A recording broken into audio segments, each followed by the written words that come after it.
Hi, everybody. I'm Candid Stanisci of CFL Talk. Welcome to the Spanglish World Network on Zingo TV, channel 250. Please remember to download the Zingo TV app at the respective app stores for iOS and Android devices. While you download the app, make sure you rate and leave a comment. Both apps are absolutely free. Zingo TV is available on Google Chromecast, Amazon Fire TV sticks, Roku sticks, and also all smart TVs 2016 forward. And don't forget to subscribe to Candid Stanisci 1030 on YouTube. That's if you can access it. Now on CFL Talk, as usual, is David Morassutti with me. And of course, it's football talk as well because it's the off season. I know I have the Canadian Football League here. How you doing, by the way? Thanks for doing this. I'm good. No, it's a busy time in the football world. Even though we got to wait a little bit of time for the Super Bowl, I think it's the NFL I think got most of what it wanted, in my opinion. You'd be so right. You're not wrong. Yeah, no kidding. Well, first, let's just talk a little bit about the Canadian Football League. In April comes the combine. We've got the combine coming up. We've got the draft coming up. And we've got a guy coming back to the Canadian Football League, to the team he left to go to the NFL, otherwise known as Chris Streveler. He signs a 1-year contract with the Bombers. He's back there again after they lost or traded their backup quarterback. They're back. What's new is old. What's old is new again. Yeah, I mean, we heard the rumblings. I even think during last year, we kind of heard that Chris Streveler was looking to, make a return to the CFL.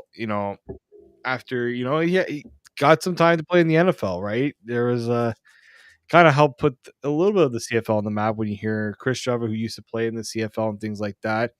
4 seasons in the NFL. Obviously, he didn't start. I think he started 1 game, if I'm not mistaken, 1 or 2 games in that time. But,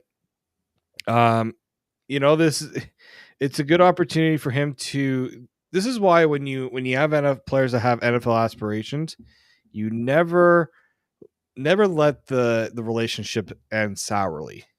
We have seen many times before where teams have players who clearly come to the CFL to get some film and show NFL teams what they can do in hopes of getting back down there. And that's why the CFL implemented the NFL out clause in contracts. Right. And teams don't want to get in the way of players because when it comes to the Canadian Football League, there's nothing they want more than have the better players want to come to the Canadian Football League with the opportunity of going to the NFL. And really, when you do when you add it all up and you take all the facts and stats and information, they really don't lose that many players to the NFL when they do give them a chance to go to the NFL. So really, it's not a bad deal, because at least what it does on the good side, it tells football players in North America that, hey, you come here, you'll get a sniff at the NFL. There may be no guarantee, but the ego of every player, all they want in their minds, most human beings are only looking for a chance, and the chance is good enough for many. And I think it is important enough and desirable enough for football players in North America. Yeah, exactly. Right. And we know that, even players who get on the practice roster, like the big one here, Austin Mack, right? He's going to be he's signed a futures contract with the Atlanta Falcons. Even if he gets onto the practice roster, still be making more than he would in his on his rookie deal in the CFL. It's the way it is, right? If you see an opportunity to go in the NFL, you're not going to. It's tough to say no to that, right? It's just really tough to not give yourself that chance, especially Austin Mack is 26. Now, 26 isn't super young. 26 isn't super old. He's kind of in that right age to give himself that chance. Nathan Rourke, same thing. Go do it now, because NFL teams are not as reluctant to give opportunities to players who are at a certain age, right? They always want to go younger, right? Even if you have experience and you're a good player in the CFL, they look at your age, look at the attributes that you bring, and so you go and do this now. Now, is it unfortunate the CFL loses good players? It is unfortunate, but it also provides opportunities for others. Right. For every player they lose, there's about 50 that want to come up because of it. And you know what? That's the way I It see it. only and I think you touched on this, Frank. It looks we've talked about the sport. It looks so good on the CFL. As tough it is to lose players, it looks good on the CFL to have your players go down there and Yeah. succeed. And it creates it's a positive relationship between the league or the teams and the players, right? So it's something that's a good thing. I think it's a good thing because when I watch the NFL and I see a former CFL player, I get a little bit of a little pang of pride for these guys to make it from the Canadian Football League to the NFL. I know. I'm not going to argue with CFL fans. Mm-hmm. The Canadian Football League's a better game. I get it. I really, really do. But it's not the only game. And right now, I guess this makes a good transition. We talk about the NFL now for you CFL fans. I'm sorry. We'll talk about the NFL now, and this is a great part of the season for any league. We're down to the championship game, but let's talk about the games that brought the championship contenders to the Super Bowl. Now, we had the Lions lost to the 49ers. This was, man, we see this in sports more than fans want to see, especially the fans who are the victims of a landslide second half or a landslide back half of the game or the third period in hockey to watch their team literally disassemble in front of your eyes. And that's what happened to Detroit. How did you see this game and why it ended up where it did? Detroit, I think, got a little too. You know what? I looked at one incident in particular. Gardner Johnson, the cornerback. I think he had an interception in the first half, and he started. I wouldn't say taunting, but he was making it known how he felt about his team's chances to win the game. And you can't go into the mentality. I know it's the San Francisco 49ers. They hadn't really, they've had their issues where they've struggled to come back in games, but we have seen teams come back from anything. 28-3 down in a Super Bowl. Yep. No lead is insurmountable when there's time and there's belief. And what happened in that game for Detroit was you had a chance at the goal line to put points up.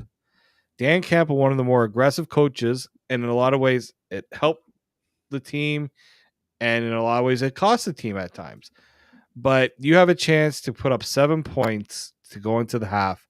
You decide to kick a field goal, and I said in that moment, that was a mistake because you had a chance. It was almost like he had a tight grip. He had a chance to really not lock it totally down, but he had a chance to really make it that much tougher. Now add not even salt to the wound, but really push it in like where we know that you can maybe try to come back, but we're gonna make it as tough as possible. But then Go ahead. But then the pressure, San Fran turned the pressure up because there was the fumble. I know people were bringing up the fourth down non-conversions, but a fumble gave San Francisco life. They go on, they score 17 unanswered points in the third quarter to tie the game. That's how easy a game can flip. You make a mistake, teams are going to take advantage. We've seen it in the CFL. What do we always say in the CFL? No lead is safe. The last few moments are the most exciting parts. In the NFL, it's kind of turning that way too. Turnovers, one or two mistakes, you leave an opening, another team gets a little bit of they get a little bit of life, they get some things that go their way, and that's the way she goes. Boy, oh boy, oh boy. I'm trying to think back to when was the last time the 49ers played 4 good quarters of football? Mm-hmm. Got to go back almost half a season to remember, at least a third anyway, where they have played a consistent, complete game. This was a typical game that they played, the last third of the season where they have not had a good game. They've had a good half, a good quarter. They've won games with with a little bit of time playing well, and they did it in this game. The Detroit Lions, the taunting part is true. I agree with that 100%. There's also the invitation part to score, where Detroit did not. In one of the cases, like you said, they consider it like a boxing match. They didn't kick any field goals that they could have kicked. They might as well have done that. The same reason why a boxer doesn't continually back up. The boxer at some point, even if he's taking some shots, he's got to do something to slow down the guy that's throwing all these haymakers, right? And Detroit didn't do that. They just basically put their hands down and just said, okay, hit me. No. It was terrible. It was terrible. A bad coaching decision. I understand, and a lot of Detroit Lion fans are going to say, yeah, but this is the way the team was. This is the way they played. And it usually worked out for them. It didn't this time. Well, I don't know. When you're playing in because every game in the playoffs is the biggest game of the year, right? I mean, that's what they are, because you win or you're out. So, you got to play those games like there's no tomorrow, because there isn't. And Detroit proved that any team that ends up in the kind of position that they ended up in, the best kind of taunting they can do is after they score points, and they didn't do that. They didn't score points when they could have. Yeah, I mean, you cannot talk until I'm the opinion you shouldn't talk until the game is fully out of reach. When it's like you are down to the final moments of the game, then you can start. This is where Kansas City, I admire them in a way, because they're not doing any of that stuff until they know that they have the other team done and out for the count, right? Why give the other team any reason to want to come back, or any egg them on, Bulletin right? board material, all that stuff. It has a little bit of an impact on a game. It may not have overall impact. It may not be the most important feature of the game, which it isn't, but it can be the difference, because we all know that, when we talk about football over and over again, we talk about a game. It seems we tend to, as fans and as reporters, as a group, it seems we always seem to boil it down to one mistake or one bad play or one positional player, like a quarterback was not on his game, that kind of stuff. But the fact is, the reverse is true. It has to be just like winning. We talk about, you win as a team, you lose as a team as well.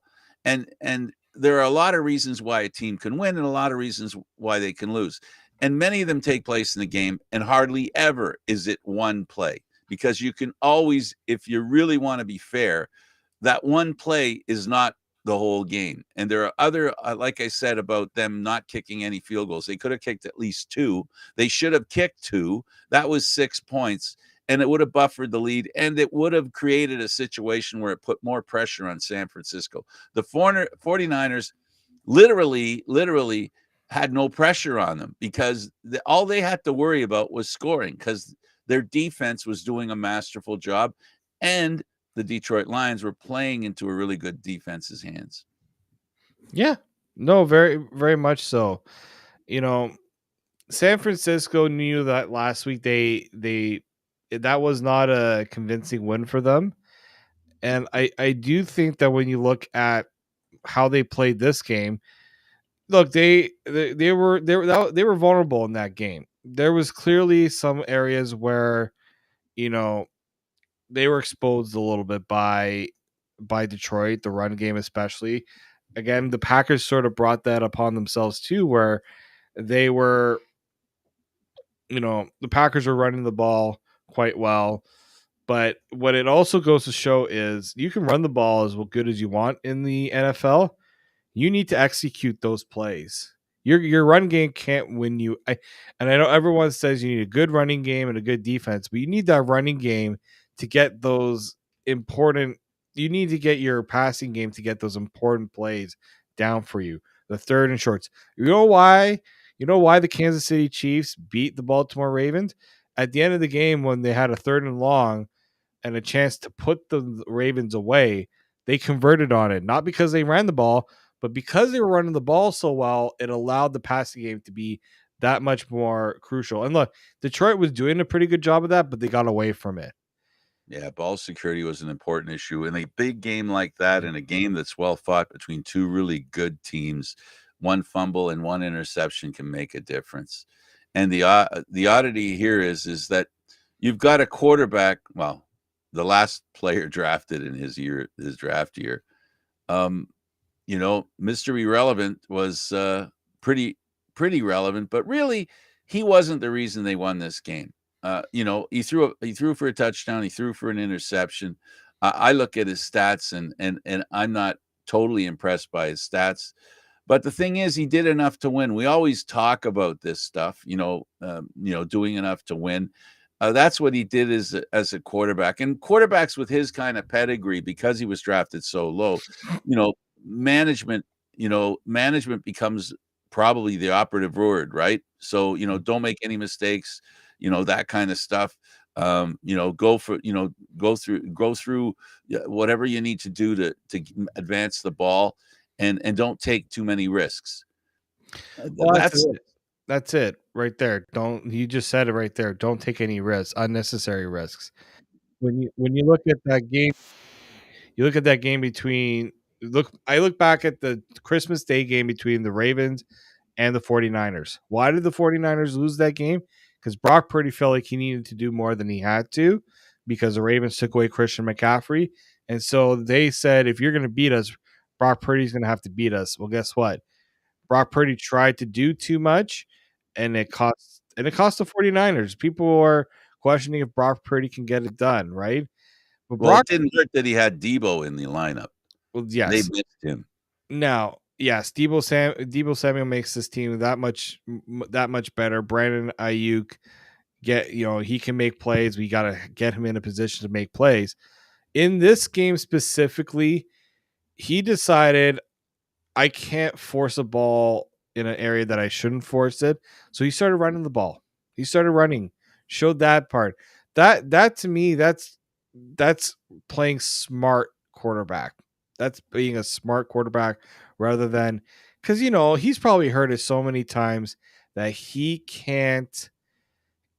He's not the guy. He's a game. Everyone says he's a game manager. He's not the He's not the Patrick Mahomes, Lamar Jackson type that's gonna, like, in a way, he's very similar to Jared Goff, right? Jared Goff's not being asked to throw the ball for 400 yards to win a game.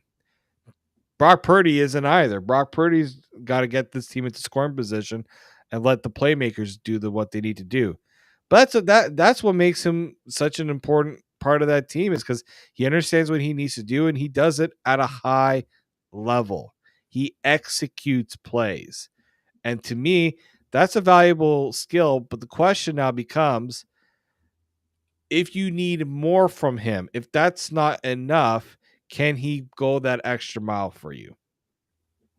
That again, he made the plays when he needed to make them.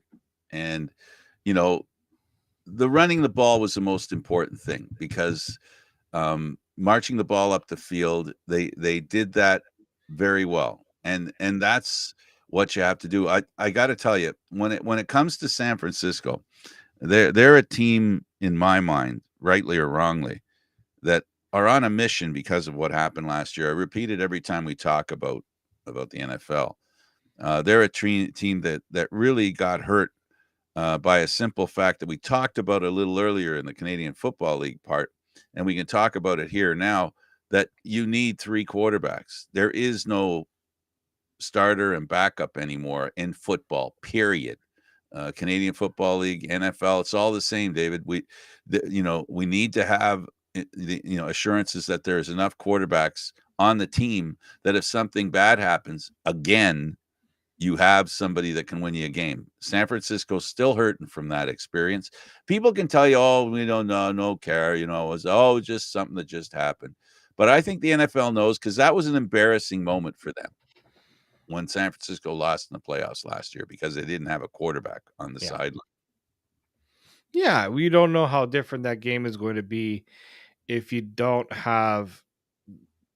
to your third. Let's not forget, Jimmy Garoppolo hurt. Trey Lance hurt. Brock Purdy was the third option, and then they had to go to the fourth option. Not many teams win in that regard. And so yeah, the NFL the NFL learned a big lesson, obviously, and that's why they made the big change to allow the change of and how quarterbacks dress and things like that. But I think if you're San Francisco, yeah, you wanted last year left a bad taste in your mouth, and what did they do? They didn't sulk about it. They got back up and they said, "All right, let's prove everyone wrong that last year was off. It was a fluke, us losing in the playoffs." And I think that's what they proved. Oh boy, did they prove it. And they proved it in spades. They really did a great job of proving it. Detroit as a team, looking at just to stay here in the NFC for a second longer. Yep. And we can concentrate on the AFC. How do you think they react to do you think they'll have the ability to and do they have the players? Is Goff the kind of guy that you think next year when they come out, they'll come out even more fired up and be as good a team at least as they were this year, have another chance at getting to the Super Bowl? Yeah, you do have to wonder, is a player like Jared Goff good enough to get you to the championship game, but can you win the championship game? Look, we already had LA make that question about him and went out and got a Matthew Stafford, right? That was a question mark they had. Detroit does have a question about him because he is under contract for next year, but then he becomes a free agent. He's 30. Do you see him? I mean, he led them on to their best season in a really long time. Now the question becomes, what are the other options? Is he the guy? But the other thing is too is if you decide, okay, we're going to go out and get a quarterback. Sorry, who are you going to go and get? And that's always the thing is the grass greener on the other side. We have seen teams move on from quarterbacks, go out and draft a quarterback, and then they get stuck. So I think I truly believe that if I'm Detroit, you build around him because you have a quarterback that's proven that he can win you football games. He plays well in the system. You just got your offensive coordinator back. He decided to stick around. So you know what? I think you're better off making sure that you give him the tools to be successful, right? Get him a few more weapons they can throw to, but I also think they got a lot of free agents they're gonna have to figure out, and the defense is something they're gonna have to figure out. Maybe you gotta have a little bit of balance there too. And we all know the effect success has on contract time. Absolutely. And right now, Jared Goff's value is at a high. And I think the good thing too is you can do this without having to spend a lot of money on Jared Goff. Yeah, Jared Goff is probably going to get a raise because every quarterback gets more money. But maybe you could say, you know what, you're good, but are you of that tier? He's not the tier of Patrick Mahomes. He's not the tier of Lamar Jackson. He got farther. Well, he got to the same point as Lamar Jackson, but you look at just the way the team is structured, the team is built. You could probably get more value out of Jared Goff if you get him to the right contract, and I think that's going to be the important question there. Yeah, and he would not be and will not be the be all and end all under center. They're going to need to ensure that they have some. I said it before and I'll say it again: 3 quarterbacks, baby. It's not just one quarterback. Now they did select a quarterback in the 3rd round last year in Hendon Hooker, who some people believe that he's one of those big play sort of guys. I think again, but they have a good situation where they can let this guy really learn, do the Jordan Love sort of route. Let him learn. Don't thrust them into a situation. That's why keeping Jared Goff would make the most sense. Yeah, and I think they will. And I think Detroit will be will be a really good team. But the biggest thing Detroit's got to worry about is the NFC East is turning into a bit of a beast. You know, they were the laughing stock of the NFC. I think they're going to be a little better next year. I look at the Bears maybe improving, and of course the Giants. So I think the NFC East is going to be a little, and then there's always Philadelphia. So I think it's going to be a really interesting division. So as far as Detroit's concerned, it'll be a little tougher road to go to. I think so. That's going to be the hard part. It's not going to be about how good they are, or how it's going to be about how improved the opponents are, the opposition in that NFC. Well, in the NFC North, there you got obviously the Bears were trending in one way, but they could seriously make a turnaround if they get the right pieces to come together. The Packers are right on. I think the Packers. You make some improvements on that defense. They got a good young offense, a good young quarterback. That's a team that's trending up. Minnesota, they feel like if they can get a healthy quarterback and they got the weapons, they can be like the NFC North is. Yeah, you're right, Frank. That's going to be what's going to make life tough for Detroit, but it's also what's going to make them, I think, battle tested because they'll have a tough division that they'll have to go through. Nothing will be. It's not like the Cowboys and the Eagles, in my opinion, who got to beat up on the Giants and the Commanders and even themselves in a way. Like it means something to have competition within your division. Even San Francisco going up against teams like the Rams, the Seahawks, good tough teams that really test you each and every week. The Seahawks, another team that's rebuilding. They just hired their new coach, Yep. the defensive coordinator from the Ravens.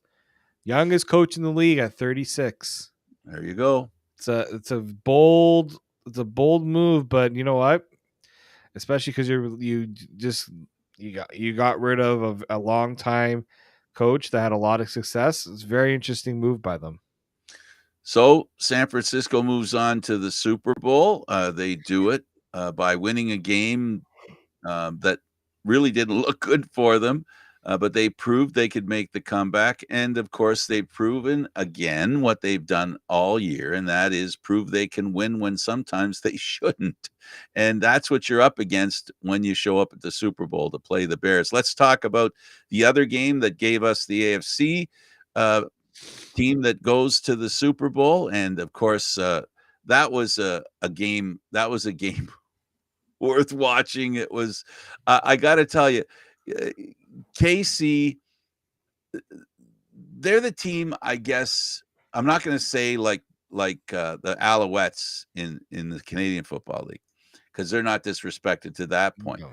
But they are a team that has been called into question all season. I don't know, is this the team that can go to the Super Bowl? A lot of questions on their side. On the opposite side of the field, the Ravens that could not be beaten, that were an imposing figure. It didn't work that way, David. Why didn't it work out that way? Well, I mean, look, first off, I got taught a very valuable lesson. You never bet against Patrick Mahomes. I didn't bet. I'm better. Oh, okay. I didn't bet, but you do not. You can't say one team is definitely going to win against a Patrick Mahomes led team. Look, even the last year's Super Bowl, people question whether Patrick Mahomes had the weapons to win that game, and he won the game. This year, Lamar Jackson's the better quarterback this year. The Ravens are a better team. But there's something about a team that's been there and done it. And that's what Kansas City's done. That is what it looked like to me. That's a team that wasn't going to lose the game themselves. The Ravens were going to have to beat them. And guess what? The Ravens couldn't beat them because the Ravens were beating themselves in a lot of ways. Penalties, fumble on the goal. That fumble on the goal line, that was the game. I said, I don't know if they're going to win now because of that. Because Lamar Jackson wasn't getting the job done. It was the most disappointing effort I had seen from a guy who I thought was set up for success after what he did against. And look, you can maybe get a little too high on yourself because of what happened again, what he did against the Texans. maybe they weren't tested enough. Maybe the road was a little too easy for them. To me, you brought up the Montreal Alouettes.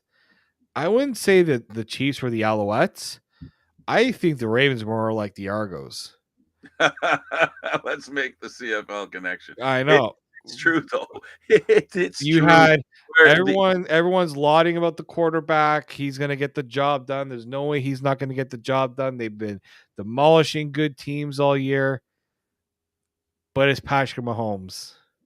I mean, and this is probably where the difference of the Alouettes game. Like, this is still Patrick Mahomes. Absolutely. That defense, Steve Spagnuolo. Oh, he's starting to get credit, but he had not get enough credit this year. I knew that defense was good. I didn't think they were that good.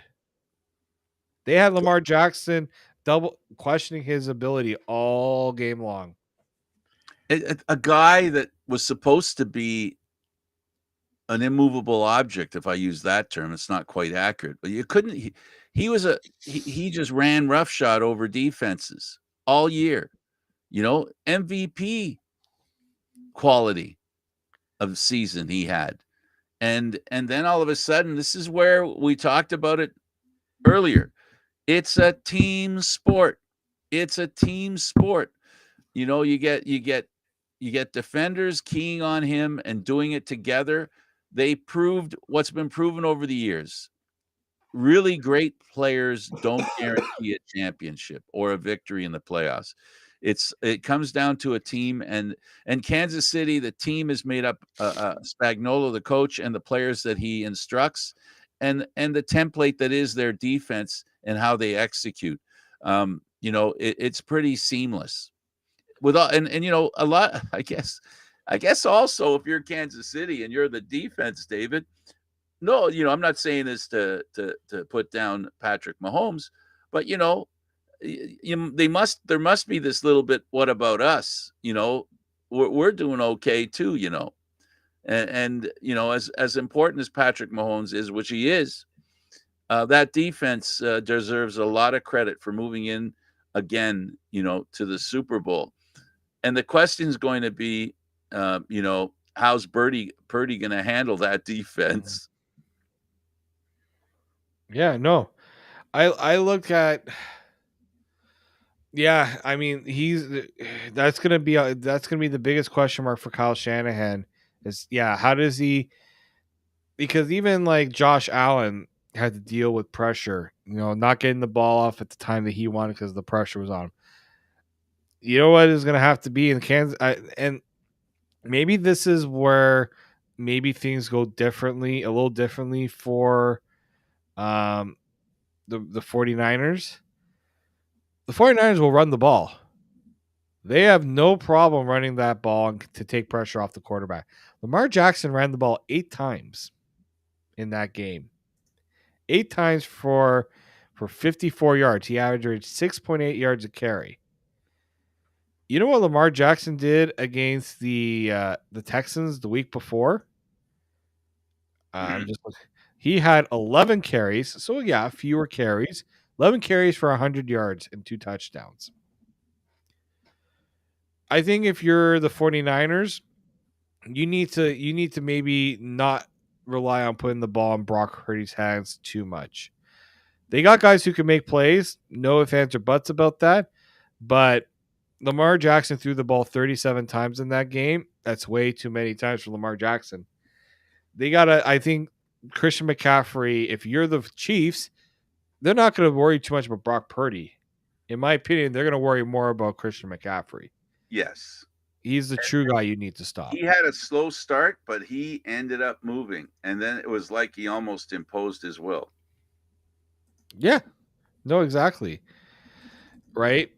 When you look at the Chiefs, even against Josh Allen, I'm just looking back at that game right now. It was obviously a close game and everything like that.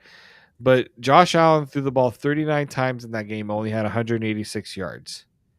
But Josh Allen also ran the ball 12 times, and he had 72 yards. James Cook he didn't really have as good of a game. He had 61 yards. Ty Johnson like they ran the ball. Buffalo definitely made an effort to run the ball, and to me, that's why that game was a lot closer. The issue was Josh Allen couldn't make that one play he needed to make to win the game to really put things away. He missed the deep shots. They were giving him everything underneath. For the 49ers, they're okay to take what Kansas City will give them because they're a team that knows how to maximize every play. So yeah, they're going to run the ball, and they're also going to rely on getting the ball into their playmakers. I think that's what's going to make life a little tougher for Kansas City. They have a good defense, but it's going to be a little tougher. San Francisco in the game, I think Purdy gets a chance. No one's really expecting much from him. I'm not saying that he's going to surprise Kansas City, but there's an opportunity there for him to surprise them because I think they're going to look at it the same way you are. They're going to key in on McCaffrey before they do the quarterback. And, he proved that he can run a little bit as well, David. We saw him run a little bit in that what I'll call the AFC final. We saw a semifinal. We saw him run like crazy. And, there's a good chance here that that's going to continue. It's very much possible. I mean, teams build their identity to do what they want for a reason, right? And if you expect, like, you're not going to see either team really stray too far away from their game plan. Now, Andy Reid, he's the reason why that team has been so successful is he knows how to exploit weaknesses of the other team. He's very good at game planning what he needs to. Patrick Mahomes, we know that his focus is always about the game. It's not on the other stuff that's around, right? And this game's in Las Vegas. Oh, it's an exciting city, right? I think last year was Arizona. There's a little more excitement to this one. I think that's something they're gonna have to be a little careful about for sure. To be honest, Andy Reid's the reason why I became a KC fan. I like Andy Reid. I like what he did back east.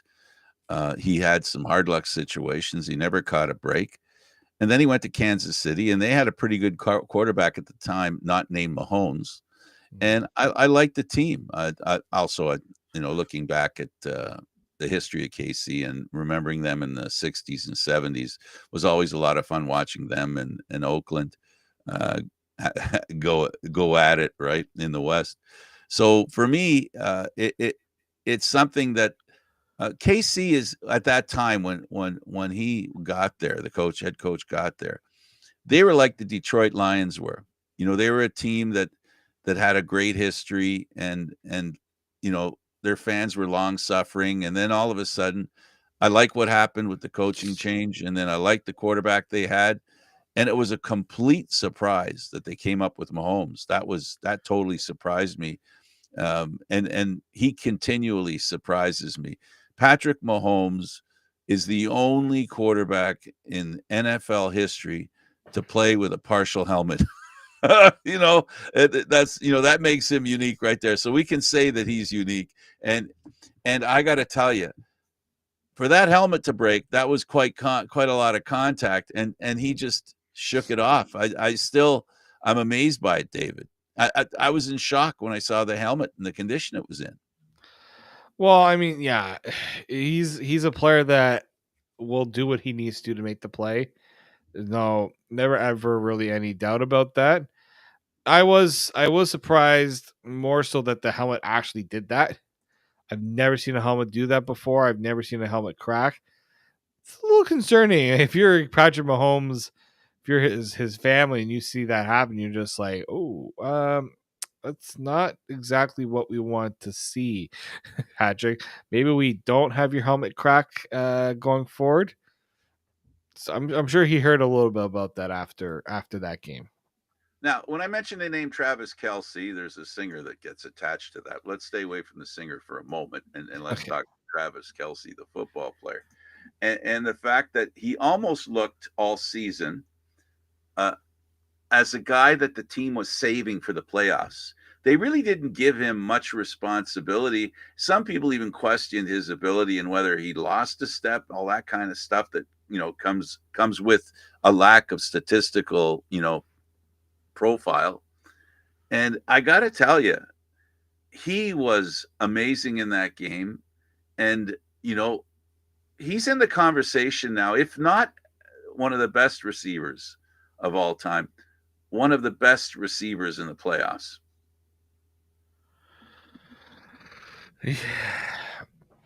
Yeah, I mean, it can look very subjective because we're seeing it now, but he's up there. He's definitely up there because he's just so. You just know if the ball's going in his direction, he's making the play more times than not, probably 90% of the time.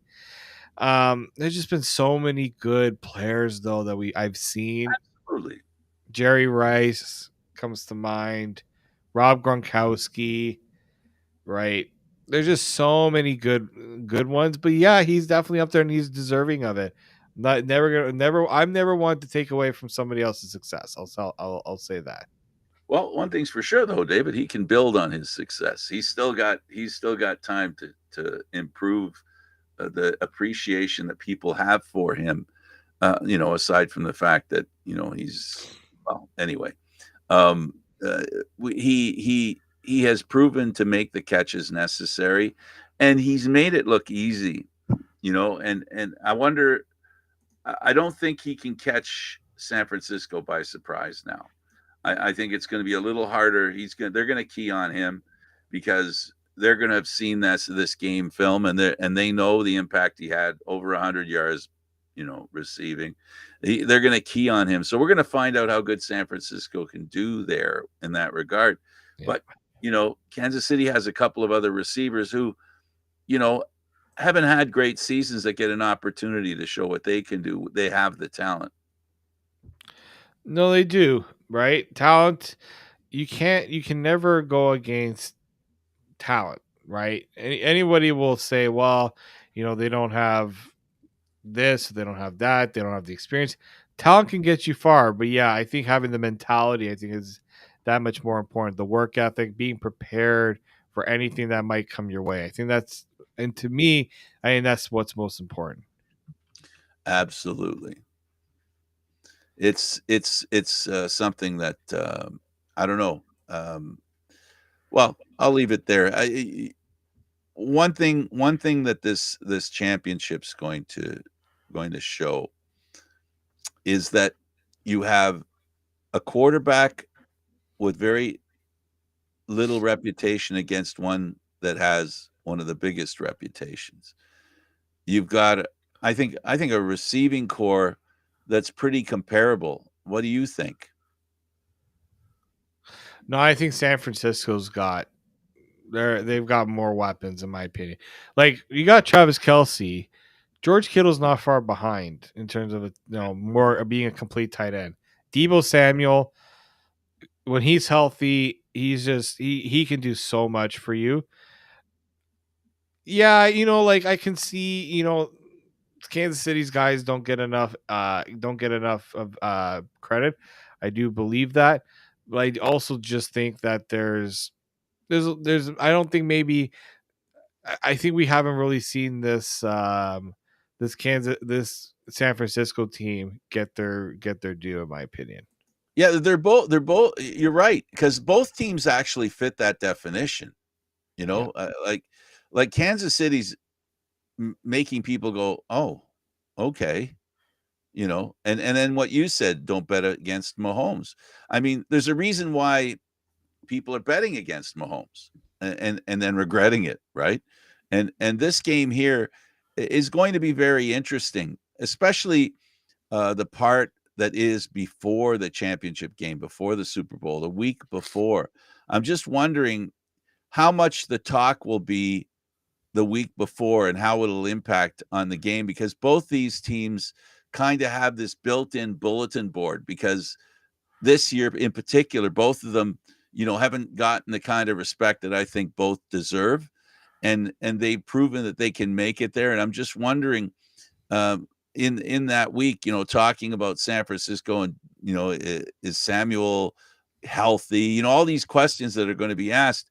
What do you think are going to be some of the interesting storylines that are going to come up out of the pre-Super Bowl week? Well, I think all of it's going to be about. I think all of it's going to be about the quarterbacks. Can Brock Purdy get it done against Mahomes? Of course, we're going to be talking about who's going to be at the game, who's not going to be at the game. Maybe we know the NFL. That's always a thing. I just wonder. For me, I think what needs to be talked about enough is: do the 49ers have enough on defense to stop Mahomes? Joey Bosa, sorry, no, Joey, his brother Nick, wasn't as much of a factor in this game against Detroit as I think we'd like to see. This is supposed to be someone that's in the running for the Defensive Player of the Year. Probably not going to win it this year, but is he going to have that game? I always remember back when they lost Super Bowl how devastated he was. Is he going to come out and have the game that he needs to have against Kansas City? Is he going to make life miserable for Patrick Mahomes? That's a good question. And you know what? It's going to be necessary. And you know that the one of the things that San Francisco can do, and one of the not weaknesses, but one of the characteristics that's shown this year with Patrick Mahomes, I assume he's over it, but he's been a little rattled this year. He's been rattled a couple of times this year, and questions called as whether he can handle the pressure, that kind of thing. And I'm only talking not over the long haul, but at a moment, how he had problems with some of the penalty calls, and then especially having a penalty call that affected him after a game that he was really cool about the fact, well, you can't blame the officials, we could have done this. It was really a Jekyll and Hyde there, where 1 week he was really classy about the way he took what I think was questionable refereeing, and then in another week where the refereeing really bit him on the behind. Yeah. I mean, look, I look back to when the Bucks beat the Chiefs in that Super Bowl years ago with Brady at quarterback. Mahomes did not look like Mahomes because the Bucks made life tough for him. And to me, that's what it's. I mean, yeah, officiating is going to be talked about and things like that. But those, I think, are factors that don't get talked about enough, right? Can the Chiefs, can the 49ers make life uncomfortable for Patrick Mahomes? The Eagles didn't really do that in that Super Bowl either. You look at the Super Bowls that the Chiefs have won, Patrick Mahomes was the star. I remember the last time, again, the 49ers and the Chiefs played in the Super Bowl.